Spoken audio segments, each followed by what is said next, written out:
Ladies and gentlemen, welcome again to the analysis of YOLENO TV. I hope you're well from wherever you watch this channel. Now, Kenyans have branded this government as the most corrupt. Kenyans are not buying any story from this government going forward. Now, talking about most corrupt, there is a statement here, an audio that has been shared, which I wish to share with you, ladies and gentlemen. But let me just give you some brief of what that audio entails. It is actually an audio regarding UDA's oldest blogger, Sandra Kid, who gave some details on how they were conned into abusing GACHAGUA on NTV, and then only to receive 50,000 instead of 250,000. So she talks about an agreement that they were supposed to be paid 100,000 for a blog work that was supposed to be monthly. Every time they are engaged, they would also get 100,000. That means if a Ministry of Water decide to reach out. If a Ministry of Water decide to reach out to them, they would be paid 100,000. If a Ministry of Agriculture decide to reach them, they will be paid another 100,000. So they will always be paid 100,000. But in this audio that we'll get to hear, ladies and gentlemen, that is not what was used to happen, despite the fact that Moses KURIA assured them. So I want us to go into this audio. It's a lengthy one, but it has good information that you need. But before you do that, kindly like this video. It's so important, because when you like this video, that is the only way YouTube shares our content. Subscribe to our channel if you're not subscribed before, and to existing subscribers, I want to continue thanking you so much, because without you, this channel cannot grow. So I want you to pay very keen attention to this audio. Just listen to the audio. In the month of September, I received an invite with a pin that led me to Moses KURIA's office. When I got to that office, we were about 12 or 13 other people.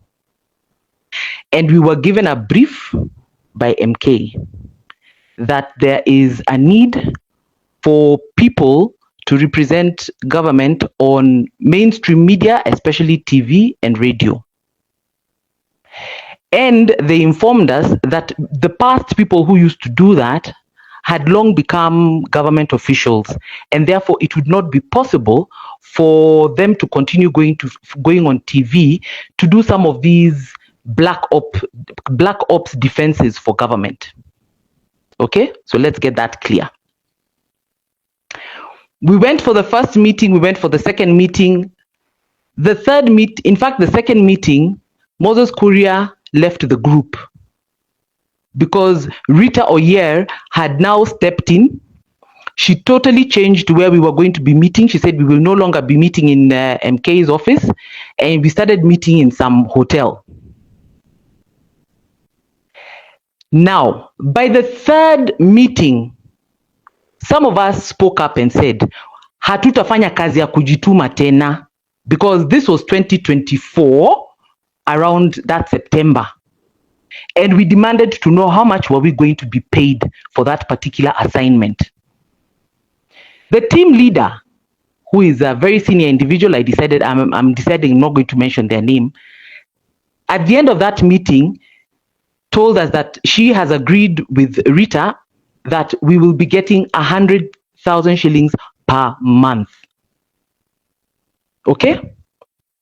And at the table, we showed our discomfort and our discontent, because we felt 100K, and especially at that time, we were discussing the impeachment.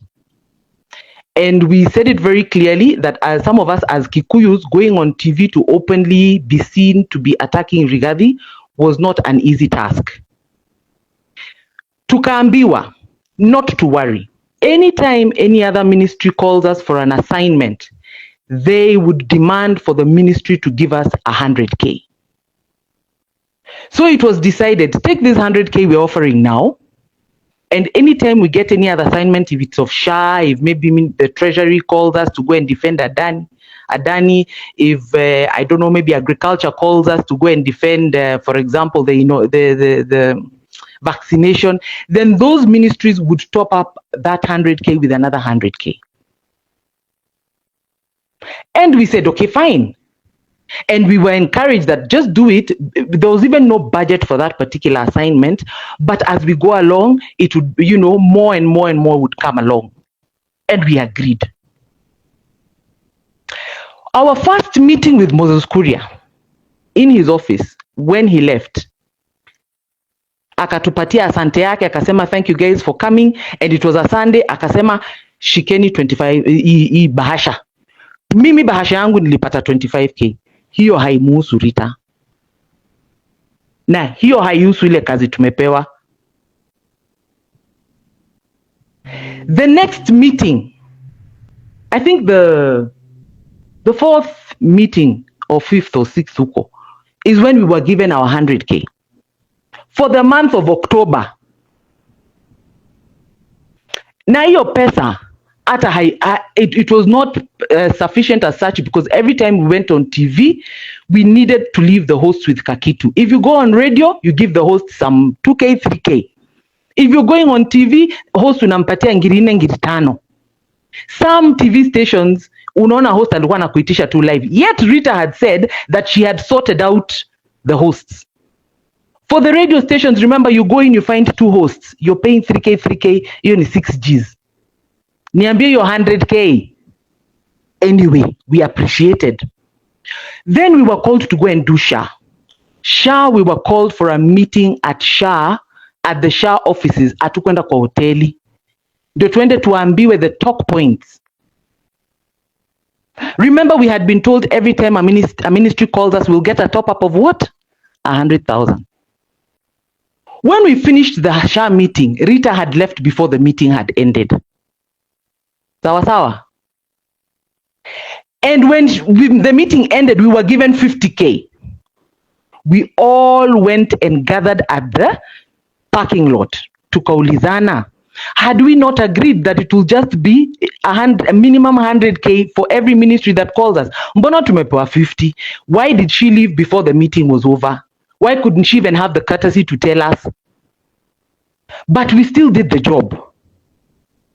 Again, that 50k, remember, even as I'm going to defend SHA, when I went on Citizen, when I went on TV 47, all those people, bwana, you chotter something. Don't think, you can even ask the MPs and everybody else who goes on TV, you chotter for those guys. You don't just sit in their program and feel comfortable. After that, 2 people accompanied a government official for Gladys Wanga's Thanksgiving in Homa Bay. And when they went there, they met na Masonko wa SHA na wakukutana na Masonko wa Hops, head of public service. While they were there, those guys wakaambia, hey, you guys are doing a good job on TV, nini. So these colleagues of ours, these team members of ours, wakaona wajitetee, wakaambia SHA, jamani, mulituchotea only 50k, ni kidogo, unajua, ni kazi ngumu to defend this project. And these guys were shocked because they said they had given Rita a cool 5 million to deal with that project. And from all the expenses Rita had listed down, according to them, we were supposed to get each one of us 170, 150 for going to defend SHA. We only got 50. Ask her, where is the 100,000 now that she's saying she gave us money? Because, where's the 100,000? Because she gave us 50 instead of 150. On top of that, those same guys of Hops, when walivyoambiwa simtuongezee hii budget, waliambia hawa wajamaa wawili, and one of those guys who I'm talking about is in this group. I will let him tell me whether I'm speaking the truth or I'm lying. I will not mention him. Wale jamaa wa Hops wakasema, mnaongezwa nini na hii kikundi? Budget tuliona iliaproviwa was for 250 for every single individual.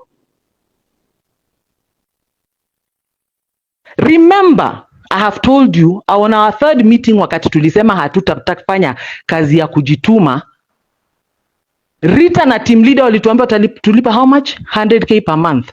Hops ndio wao wanatuambia 250. We decided as adults, because even in that group, let me tell you, they're not just me and Sandras who are there. They are lawyers, they're individuals with their own companies. We decided we will have a meeting. We called the team leader and we asked her, please, this is what the information we have received. Is this true? But in addition to that, why did we get 50k for SHA instead of 100 as had been agreed? She said, because she's not the one who runs the budget, she was just a team leader to provide administrative support, she would talk to Rita. That day, Rita purposely did not come for the meeting because she knew we were going to ask questions. Instead, what she did, after the team leader went to talk to her about it, tuliona tu Rita ametoka kwa group. Amefanya nini? Ametoka kwa group.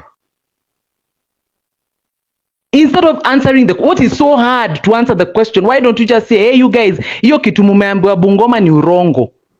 Okay?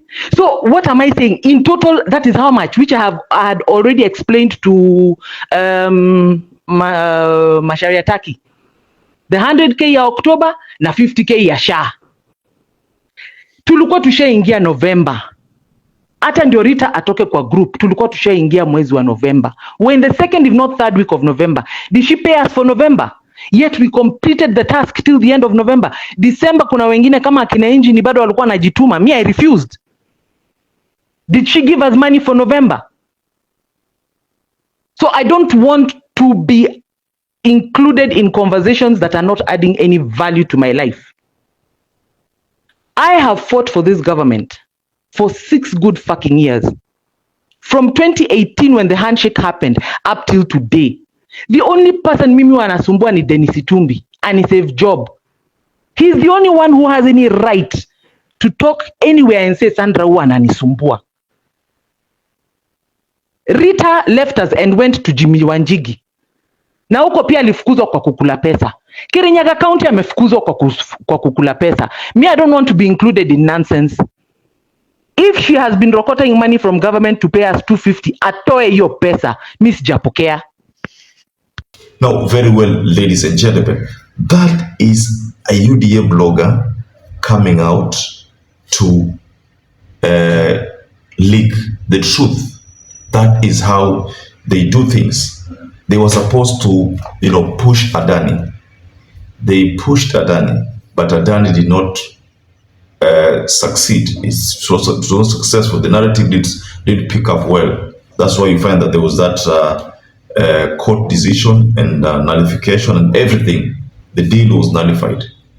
So just go below in the comment section and offer your reaction. So perhaps if you're watching this video and you're not subscribed, take 1 second and subscribe, like this video. Until we catch up again, stay safe and stay blessed.